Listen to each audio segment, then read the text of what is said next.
Do you think we should make blended families normal or try to have women better vet the men they sleep with and a family stay together? I feel like both, because you do need to know who you're sleeping with. But at the same time, if you've like gone and done what you did, how do we move forward? Are we just going to keep looking back at like where it all went wrong? And some people, they notice afterwards having kids. I know, like, obviously, like, what are the women with children going to do? Like, like, what else can they do other than try to move forward? But I'm saying for the next generation, you don't think it's better to push them to keep families together? Yeah, and I think that's the only point he's trying to make. No, and I agree. It's not to diminish what, like, he sounds like a great man. Like, it's not to diminish anything he did. It's just I was saying it for myself's sake. Yeah. Sorry. It's just for, like, the next generation. We should probably push for families to stay together. And as, like, the next generation, or looking at it in a way where I've seen my mum be in blended families and, like, how it worked out for her. Not in that way, but I personally would like to be in a family where this is my man, this is my kids, this is us as a family. It's not, like, divorce would never be an option. So I'm, like, the next example, I guess. Do you feel like the men that you pick would make good husbands and fathers? The ones I've done previously? No. The one I'm speaking to now? Yes. Yeah, but what about... Actually, I don't want to get him in trouble. You can say it. No, go ahead. Speak freely. Like, what do you agree? He'd make a good husband, good father? No, do you even remember his name? Yeah, that's what I'm saying. Yeah. Oh, you guys are asking me if this guy... Yeah, and I said I don't want to get you in trouble, and then you said speak freely. Sorry, missed the question completely.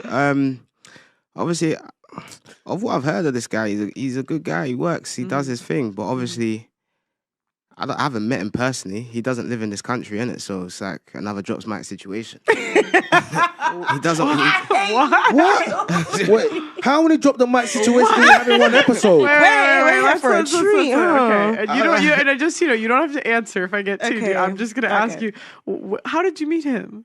It's a long story. I met him here. If that makes you met him here, helps, like out or online? Out, and then so you met him and then he moved. No, he was on holiday. Yeah. Oh, he was on holiday. And where is he now? What country? I'm not gonna stay there. Is it in Europe or is it like Africa, far? West Indies, like Caribbean? It's not in London. No, it's not in the United Kingdom. Is it short haul or long haul? Ooh, sure. Long haul. Man said long haul. How you get on my list? You can say the country without saying where. Okay, United States. Americans will get you. Is the accent? It's not. It's him. This is why I said at the beginning, I have my thoughts, and obviously I can't say too much more on the topic. Yeah, you can't. Listen, no, it's just the only reason I say it's just interesting because a lot of and it's not just you, it's really common, but like it's a lot of times as women we say we want one thing, but our actions dictate that we don't. Because it's like, even how would that work out if you really want a family? I would have to move. I would want to move. I've never looked at my life like I'm going to stay here for the rest of my life, to be honest with you. I've always found interest with people that aren't from here. Well, it just doesn't seem like a super good prospect from the outside looking in. Maybe for some people. Look, this is what I mean about... Okay, wait, can I just say this?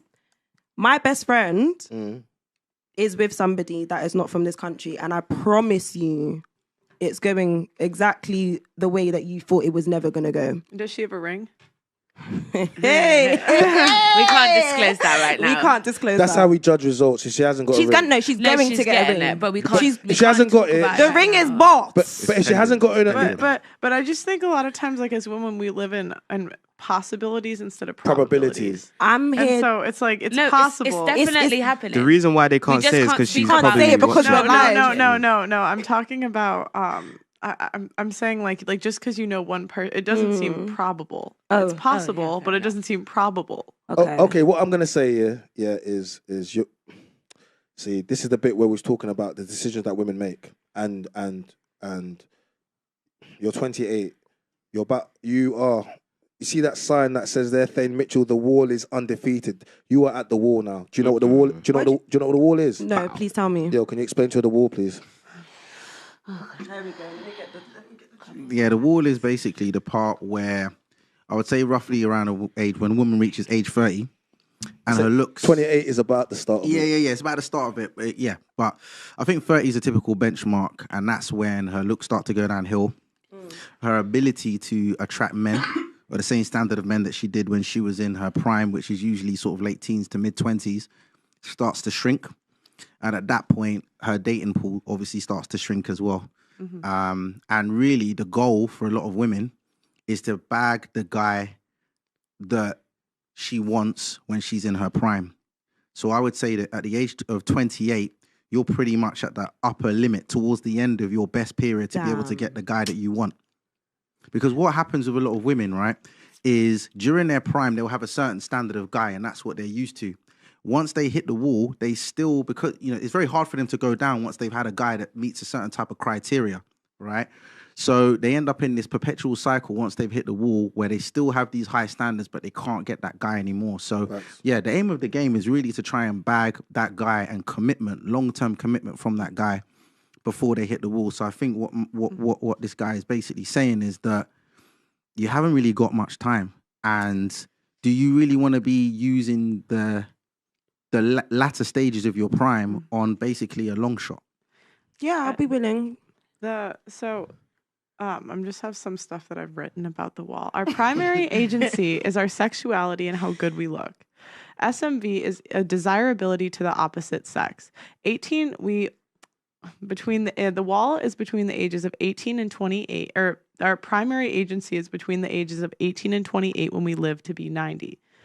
Men between the ages of 20 and 70 rate 22, 23, and 24-year-olds as the most attractive.